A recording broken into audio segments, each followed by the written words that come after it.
Hello, welcome back. It's been a while. It's been a minute. Side note, I took a slight sabbatical from sewing, also making YouTube videos, also social media in general, which was good for the soul. I made this little quilted jacket in my absence. This is actually super easy to make. I didn't use a pattern for this. I just drafted a pattern from something I already owned. I posted it on Instagram and a few people were like, we want to see the full tutorial, which I did film. So we're just gonna do this voiceover style. I'm gonna play the footage and explain how I made it as I go. So without further ado, here is the creation of this little quilted green jacket. I upcycled this jacket from a blanket that I found from the thrift store for like $5. And I'm using a button-down shirt that I already owned as a template for the pattern. I just cut this straight onto the fabric. And I'm starting by cutting the right shirt front piece. As I'm cutting, I'm leaving ½ inch for seam allowance. And at the bottom, I'm gonna leave about 1 inch for hem allowance. Okay, now for the center front opening of the jacket, I'm gonna leave about 2 inches of room. And this is gonna give me enough room later on to fold the fabric in to make a button placket. Okay, now that the right piece is done, I'm gonna get more fabric, lay that down, and cut a symmetrical piece for the left side. And if you notice that armhole looks super wonky, don't worry, I fixed it off camera. I made it a little more curved because that is not an armhole as it is. Okay, now I'm folding some more fabric in half. So now I'm gonna lay down the shirt so that the back side is facing up. I'm gonna line it up on the fold and start cutting. Now this part might be a little hard to see, but I'm cutting it right above where the neckband is, right where the neckband and the collar meet. And of course I'm leaving ½ inch room for seam allowance. And I'm gonna cut enough room to leave a hem at the bottom. Don't worry, I straightened that and lined it up with the front a little bit later. Okay, now I'm creating a yoke piece. So I'm just drawing a line about halfway down the armhole and I'm gonna cut a straight line. And this separated my back into 2 pieces, creating a cute little yoke. Now I'm gonna cut 2 sleeve pieces. So I'm just laying the sleeve down and I'm cutting this on the fold at the top, if you notice. I'm gonna leave some room at the bottom for a little hem and ½ inch seam allowance all around. Now, I don't even want to hear it if you're gonna comment, why is your sleeve so short? First of all, I have abnormally long arms, so yeah, this turned out a little bit too short. Second of all, I'll admit my wrong. I did cut this a little bit too short. So anyway, I'm cutting my other sleeve piece. All right, now I have my 2 sleeve pieces cut and we're ready to start assembling the jacket. So I'm laying the back piece down and I'm laying the yoke piece right on top, right sides together, and I'm just gonna pin it all across. Now I'll sew that pinned edge and I'm using my Singer heavy duty sewing machine. Okay, now our back piece is done. We can start connecting the 2 front pieces. So I'm laying them down right sides together and I'm gonna sew them at the shoulder seams, right where those arrows are pointing.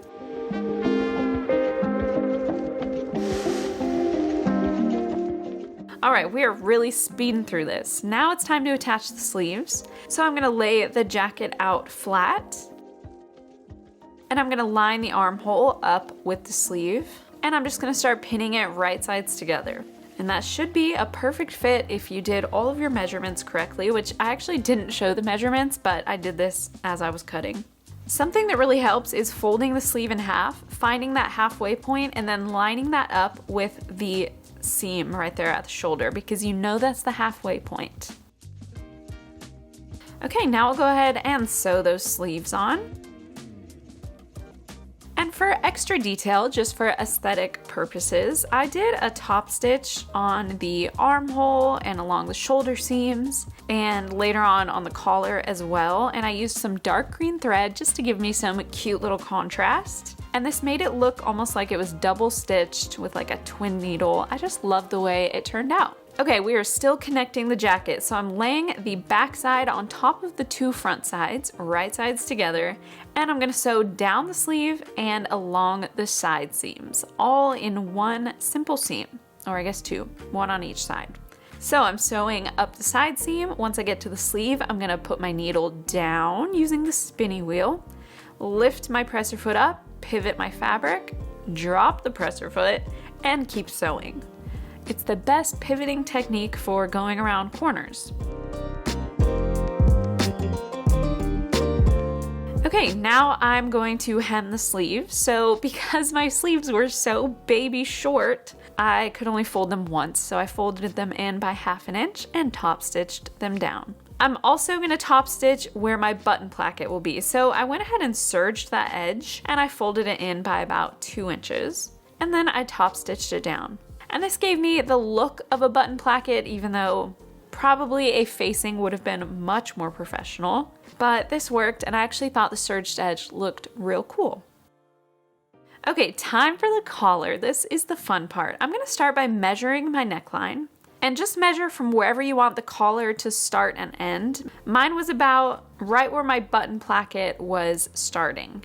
So take that measurement, add 1 inch for seam allowance, and then add 3 more inches. And remember that measurement. Mine is 25 inches. So I'm going to draw a vertical line, 5 inches long by 25 inches wide. And I'm just going to make a rectangle. And now I'll draw an exact rectangle right below that and cut these pieces out. And this will be our collar. Okay, and remember that first measurement of 22 inches, which was the neckline? I'm gonna half that because my fabric is folded in half, which is 11. And I'm gonna draw a line at 11 inches. And now I'm just gonna cut a slanted line going from the edge to that 11-inch mark. So the shorter part should be the width of the neckline, which was the 21 inches, and the longer piece should be that bigger measurement of 25 inches. Okay, now that the collars are cut, I'm gonna put them right sides together and sew along these 3 edges. Leave that bottom edge open for now. Once that's sewn, I'm gonna take my scissors and just clip the corners. I'm clipping that extra fabric away. And this is gonna help when I go to flip it right side out. It's gonna make those corners not as chunky. Okay, I'm gonna give that a good press. And I'm using this little corner tool. I will link this below. It's actually a really cool tool from Amazon, and it helps you press out corners. Just like that, I'm getting this nice corner in my collar. I'll give it one more press. And now we can attach it to the jacket. So I'm finding the middle point of my neckline. I'm gonna mark that with a pin. And then I'm gonna find the middle point of my collar and mark that with a pin. And now I'll just match those middle points up, and I'm gonna start pinning one side of the collar to my jacket. Right sides together. Once that's pinned, I can sew that pinned edge. You cannot see what I'm sewing, but I promise I'm sewing the pinned edge. And now the collar is half attached. Look how beautiful that looks. When you flip it to the inside, not as beautiful. So we just need to pin that down and sew it.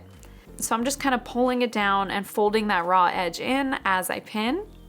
And I'll go ahead and sew that edge.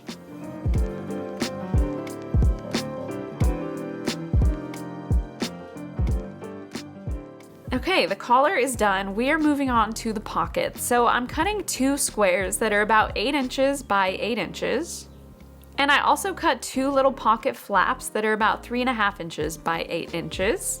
Okay, and to prep these pockets, I'm top stitching whatever edges I need to hide the raw edges before I start sewing them down. So I top stitched the 3 edges on the flaps and the top edge of my pockets. Now I'm just gonna fold in the raw edges and start pinning my pockets to the jacket. Then I'm gonna lay the flaps down and pin that raw edge at the bottom there. I'm gonna sew along that raw edge so that they fold down and none of the raw edges are exposed. All right, now I'll just top stitch all of my pockets. And now I'm hemming the bottom of my jacket, and much like the sleeves, I did not leave enough room to hem. So I could only fold it up once, so I serged the edge, folded it up, and top stitched it down. And here's me arranging the buttons on my jacket and grabbing my ruler to make sure they are equidistant from each other. Did you know that's a word? Equidistant. Now I'm taking a ballpoint pen and I'm just marking a little dot where the buttons will go. And I'm gonna mark a dot parallel to that on the other side for the buttonholes. And now I'll use my sewing machine and the buttonhole attachment, and I'm just sewing my buttonholes to my jacket. And last but not least, I'm hand sewing some buttons on. And that completes the jacket. This was so easy to make. Yes, the inside is not the most professional thing in the world, but all things considered, this was so easy and a really fun upcycle. Thank you for watching. Here's me waving at the camera, and I will see you soon. Bye bye.